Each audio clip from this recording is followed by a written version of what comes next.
TenZ isn't just a player. He's a brand, he's a business, and more so now, he's an icon within the Valorant community.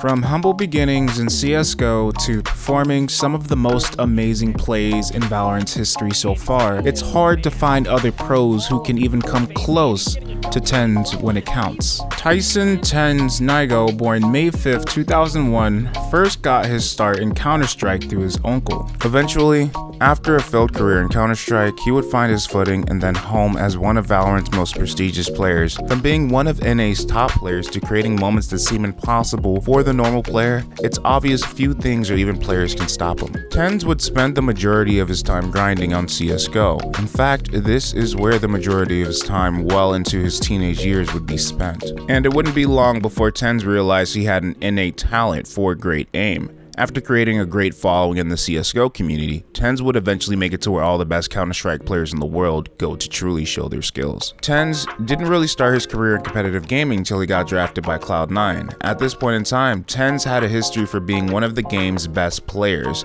and it wouldn't be long before pro teams started looking his way. TenZ was 17 at the time when he was approached by Cloud9's Daps. Before then, TenZ was someone many people in the Counter-Strike community enjoyed to watch. From flashy plays to a personality that appeared very down to earth and relatable, it was no wonder many people loved to watch TenZ, and it was no surprise when TenZ announced he would be making his debut on Cloud9. There was one problem, however. TenZ wouldn't necessarily be able to play his role on Cloud9. Instead of a role he was more comfortable with in Counter-Strike like Opper, he would be given the role of Anchor, in which case putting it short was not the role that allowed TenZ to shine. He would continue to have difficulties being able to perform, and it's hard to say if it was due to the role he was given or TenZ's own lack of performance. After his struggles in the CSGO competitive scene, Cloud9 could do what only they thought best at the time. TenZ was benched, and it was hard to see if TenZ would ever get another chance to perform on the center stage of competitive Counter-Strike ever again. After some lackluster performances, TenZ felt it best that he go back to streaming and content creation, and it's hard to say if it was perfect timing, but it would not be long when TenZ would get the chance not just to show the Counter-Strike community, but the world what he could do if given the right environment. Enter Riot Games' new tactical shooter, Valorant. With the foundations of Counter-Strike mixed with the systems of hero shooters, Riot had created just the environment TenZ needed to rise to where he is today. TenZ loaded up Valorant the morning Riot launched the beta for their game, and the rest was history, quickly rising to the top of the Valorant ladder, showing the same if not more potential about where he could take the game. It wasn't but a couple weeks when TenZ would hear back again from Cloud9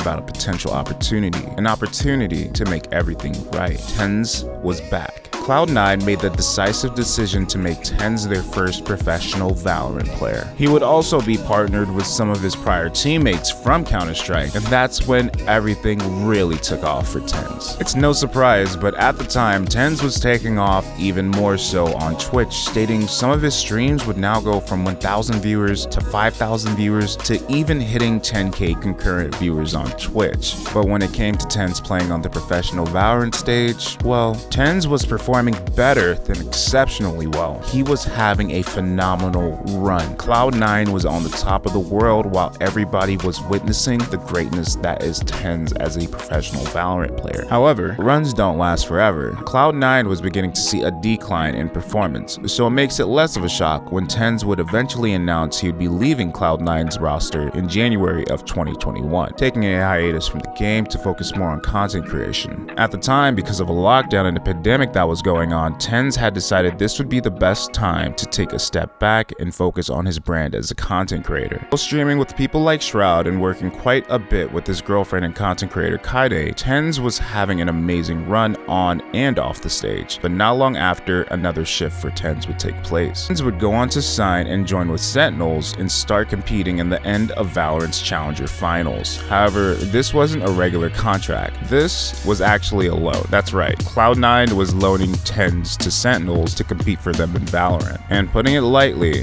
TenZ came to compete. TenZ would go on to first compete in the North American Stage 1 Masters tournament where he was crushing it. TenZ was, and probably still is, one of the best decisions Sentinels ever made, and it was in May where their bet would truly pay off. Enter Reykjavik, Iceland, where Valorant's first ever international LAN tournament would take place. Going into the tournament, Sentinels and TenZ became the first ever Valorant Global Champion competitive team and organization. TenZ bona fide proof that there were few Valorant players that could even come close. It was a perfect run, and Sentinels was not gonna let TenZ go after a run like that. They kept him, like literally. Days after completing the Reykjavik event and taking home the trophy, Sentinels would announce TenZ as a permanent member of their roster and their organization. TenZ is now a mainstay in the Valorant competitive scene, a spectacle, and still one of the nicest professional Valorant players around. Loved and cherished by the community, though not as strong and as dominant as their initial run, it's clear Sentinels and TenZ are not